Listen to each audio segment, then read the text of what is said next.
Jake, thank you so much for your time and welcome to ENCA. I mean, I think for me, the one picture that absolutely broke my heart would be of previous businesses that I knew were located in a specific area, but now they have completely shut down, or there's a to let sign, or they're still closed. It seems that they're still going through those lockdown challenges that most businesses are going through. I mean, this is definitely something common, not only countrywide, but globally.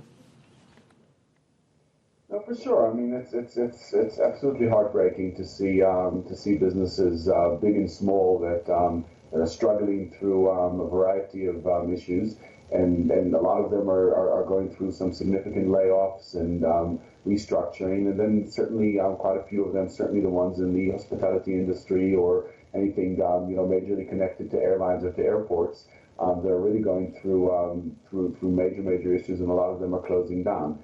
So I think certainly we're talking about an event that's unprecedented.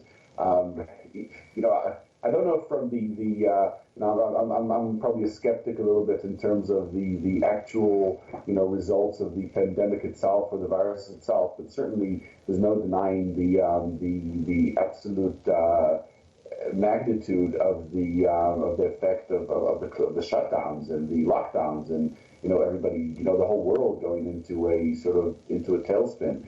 So I think certainly the impact is enormous. I think it's also important to realize that like every change is temporary, and or a lot of these things are temporary. And there's hopeful spin-offs to it. So as much as the existing order is being turned on its head, when the existing order is turned on its head, there's other things that emerge. So I think while cognizant of the pain that a lot of people are going through, I think I'm also, certainly from a youth employment perspective, aware of the potential for some very interesting changes that will happen, and that I'm seeing already starting to happen in the economy post the COVID-19 world. And with that being said, I mean, obviously this affects job seekers. I know a couple of people, even in my circle, who had, applied for certain vacancies and jobs this pre-COVID-19 and pre-lockdown, and now they would say those vacancies have been frozen. So for job seekers at the moment, is it realistic? Is it practical to expect that you may be getting that call either for an interview or for a job opportunity?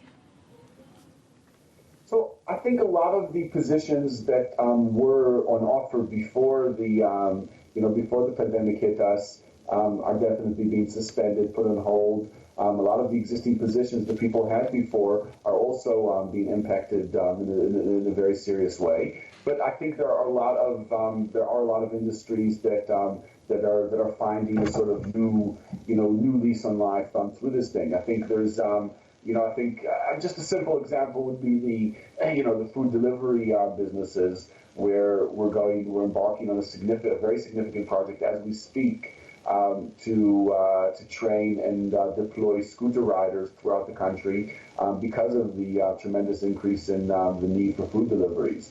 I think there's IT technicians where, as people are shifting very quickly towards Zoom and a variety of other sort of teleconferencing mechanisms are going to be more and more needed. I think, I think as hospitality reopens, there's going to start being, some people that have been laid off and maybe during this time traveled, or some businesses that are going to decide that, they're not necessarily taking back the old workers, but because they can't afford them, or because their skills are no longer relevant, or for a variety of reasons, and they're going to go and embark on a process of hiring new people.